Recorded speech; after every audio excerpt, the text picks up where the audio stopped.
Hi everyone, so ngayon gagawa tayo ng cheese stick. Naubos ko sa labas yung cheese stick natin eh. Gumawa tayo ng mga cheese stick. Ha? Tignan mo dyan kung meron. Ayan o. Ayan, ang dami ko pong gawa ngayon. Ayan o, cheese stick o. Ito, hanap buhay natin. Naubos sa, sa labas. 200 yun. Ito, gumagawa na naman tayo o. Ayan o. Babalik na naman tayo ng cheese stick. Sandali lang. Tulungan mo siya, daming order ng kape sa labas. Ito, naghiwa na ako ng pang cheese stick ko sa kape. Ayun, ito, nagbabalik ako. Ito, magtatanggal na muna tayo. Ipambalik sa cheese stick ko. Dito na tayo, trabaho na naman tayo. Naubos yung cheese stick ko sa labas. 200 yun. Ito na naman, gagawa na naman tayo. Yan. Ito, nagtatanggal na tayo. Pambalik po yan. Ayan. Mabilis lang tanggalin naman ito eh. Ito, ginawa ko na naman 200 to. Bali, yung sa labas, 200 na naman to. Bali, magiging 400. Tapos may reserva pa ulit kami. Malakas po sa akin yung cheese stick dito, tsaka price. Sa yung kape namin, malakas po. Yan, nandiyan naman yung mga suki namin na taga mga PCU. Yan o, dito nyo. Ang dami yan o. Ito, tignan nyo po. Yan, ang dami ko nang babaklasin o. Ang dami nang babaklasin yan. Para kaya ko tinatanggal yan, para balik na lang ng balot, mabilis. Kailangan yan, itanggalin natin yan. Para mabilis sa pagbabalot. Ganun po kami rito. Trabaho ko ito, basta ako. Tsaka galing po ako sa pamimili. Yung price ko po ngayon, 10 bag yan. Mamaya konti, ubus po yan. Natitira na lang sa akin, mga 6 na lang, natitirang bag. Naubos na kata. Malakas. Malakas naman po namin yung price namin dito sa cheese stick. Nandito din yung mga taga Philippine Christian University, masukin namin. Dumadayo yun, biro galing pang Maynila, dumayo lang dito para magkape lang. Ganun sila dahil sa alam sa Malis Coffee. Kaway kayo, ayan mga taga PCU, Philippine Christian University, mga yan. Badet, ayan, dumayo lang sila rito para sa nagkukopyan dito, mga regular customer yan. Ito yung namin, katatapos lang ni Mrs. magtimpla ng kape. Ito hindi pwede ko itapat sa electric fan kasi titigas, kailangan malambot siya. Kasi pag tinapos sa electric fan, panahalin lang yan, titigas, hindi mo mababagin yung cheese stick. Anto, madudurog. Kailangan ng electric fan, hindi kailangan talaga yung walang lamig para hindi tumigas siya. Ito yung bakas natin, kamadali lang magputol. Yan lang lagi namin trabaho ito. Everyday yan ang routine namin dito. Everyday lang po yan ang trabaho namin. Ayun si Mrs. Kanina, hindi ko na masabi na-vlog kasi may ginagawa rin dito. Daming binibili sa labas. Kaya natagal na ako kanina sa labas. Dahil walang panakli, pinagkakatayung pera. Kasi minsan pag nagbubukas kami dito, yung mga bumibili minsan, ang pera 1,000, 1,000, pagbubukas pa lang namin. Kasi siyempre, hindi mo pwede mga customer yun. Kaya ano pa lang kung dapat mong buuin. Kaya ngayon, naghanap muna tayo makapalit ko saan ka makapalit. Wala naman yung kapitbahay namin, kapalit kami sa 500. Kasi puro buong pera eh. Kasi siyempre yung mga ina namin, pinaikot lang po namin yung mga kinikita namin. Pinaikot lang namin yan, araw-araw bili. Siyempre yung naikot namin. Kasi ganito po, ito lang muna yung B-class ko. Ayan o, kaya muna yung B-class ko. Ganda na rin. Magbabalik muna tayo para at least may habol natin. Kasi kunti na lang po yung cheese stick ko eh. Kailangan may habol ko eh. Kasi mamaya dami bibili yung cheese stick. Ayan yung cheese stick ko. Kita niyo po. Ito, yung cheese stick na to, yung kamay ko po bago ako mawas dito, naguhugas po ako at nagsasabi ng hindi po. Kasi hindi tayo pwede gumawa ng hindi siyempre malinis sa kamay. Ayan siya. Tapos siya, pagkabalita po. Ayan siya. 5 pesos ang isang nito. Ano ang sa mga agad namin, pag limang piraso, 15 pesos. Depende po sa kanila kung ano bibili nila. Kasi 5 pesos ang isa. Kaya hindi bibili. Tsaka, ano gusto kung bala namin. Talagang pagdagat mo cheese, ano kung matitikman mo rito. Hindi po din nabibili yung wrapper sa palengke. Ito po may kinukuha kami wrapper na manipis lang. Talagang maganda po. Kaya yun ang binabalik nila sa amin. Yun ang nipis daw ng balot. Kapag daw nilagad, cheese agad naman.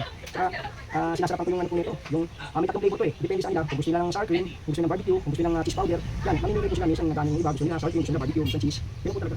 Tatlong flavor po. Ganito po sa price. Tatlong flavor po. Minsan order tatlong price sa akin. Tapos iba, may cheese, may sour cream, meron pong barbecue. Tatlong naman po yung tatlong klase. Tatlong klase. May panimpla akong pang barbecue, ang sour cream, ang cheese. Ganyan o. Ganyan po. Kaya ito po ginakalit ko siya ngayon. Hinahabol ko kasi paubos na din sa labas yung ano eh. Yung cheese ko. Mamaya lang po gusto. Ganyan, dalawang naman ito ginagawa ko kanina. Dalawang po yung ubos. Ganyan po kalakas dito yung cheese. Kaya pag buhay po natin, kailangan talaga. Lagi po tayo laging linis sa taas. Para sa mablessing po yung natin yung hanap buhay. Sa awa po ng Diyos, kami nagpapasalamat kami. Hindi naman po kami pinababayaan. Lord, kasi ito po yung hanap buhay namin. At least, ginagabayan na kami sa hanap buhay namin. Natutulungan na po kami. Binibigyan kami ng mga customer, bagong customer, pati na po sa hanap buhay namin sa kape, sa dito sa tindahan namin. Yun talaga, kailangan talaga ang una po natin. Ang una po natin magiging sandalan talaga, ang taas. At pag tayo tapos ang tinda, kapabenta, kami po yung papasalamat sa kanya. Sa tulong niya, bigyan niyo po kami mga customer. Kahit paano po, kumita kami. Kahit ganito, malang po sa everyday lang, hindi ka masisiro, may kita ka. Yun ang kagandahan dyan. Dito po sa amin, sa lugar namin, ang dami rin yung dyan ng mga pamilya. Okay lang kasi natutuwa naman ako. Parang hukbo ang dating dito sa amin, ang dami rin hanap buhay. Siyempre kailangan din nila mabuhay. Kaya ang kagandahan naman dito, may pagkakalisa rin sa lugar namin. Dahil kung ano hanap buhay mo, kahit pare-pares ang hanap buhay mo, okay lang naman. Ako nga, mas gusto ko nga ganyan. At least, hanap dito, maghanap buhay. Para kumita. Yan na, umiyak na ako. Ayan, umiyak na ako. Ayan. Babe, pahibang muna. Ayan, dyan, hindi na. Gising niya ako ko. Ayan, gising niya. Ayan, pinatawag mo. Ayan ba yun? Hindi yung ganyan eh. Kaya kailangan po sa hanap buhay natin. Meron din tayong dasal kahit paano. Bago po kami mag-iwas, sila po.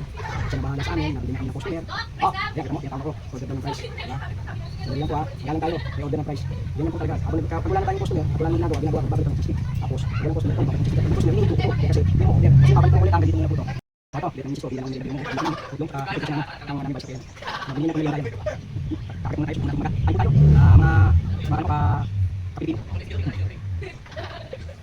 Sabi gumagawa. Yan, kain.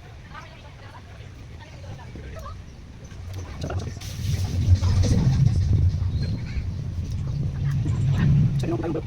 Naharap ko. Naharap na balot. Ang dami ako. Yan ang balot ko. Yan. Yan, sa balot. Yan. Yan, sa balot.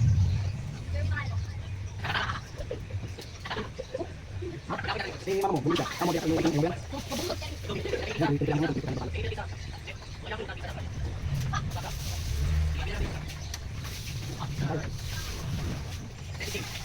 Nagkakala sa balot.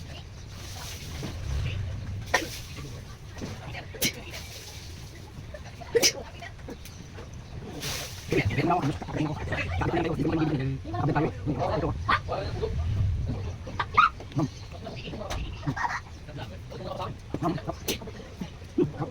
Masarap yung share mo. Teka ba kayo? Ito nyo? Ito nyo? Share mo, share mo. Merienda. Nagpalit tayo. Ito mo. Yan lang. Yung anak kasi, pag ako may kinakain, may share lang kinakain ko. Kasi mo kung kinakain na rin. Kahit mo may kinakain yan, kaya ko. Kung may kinakain ko, kinakain ko. Abay, may tama. Banyam. Hindi ko na kayo. Hindi ako bago yan. Pakasugin na. Hambra. Gigising na yan. Kulitin. Kulitin sa kulitin ng anak natin. Kulitin sa kulitin. Pagkatangin lang din kahapon, hindi na kabel kasi hindi na birthday. Ayun, hindi na sige. Ha? Ang patos na, ang yung, sabi na yung patos na. Hindi ka mga kulitin sa kulitin. Sabi, wala naman ang spending. Wala naman ang spending. Papadami ang spending si David.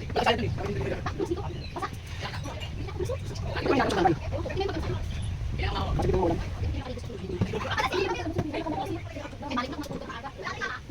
Pwede kami dito mo vlog ko. Sana po sa lahat ng nanonood na viewers ko, paki-like and subscribe. Paki-click na rin po yung notification bell para lagi po kayo update sa vlog ko. Ako po si Scorpio 08 Vlog. Maraming salamat po sa inyo. Sana tangkilikin niyo po yung vlog ko po.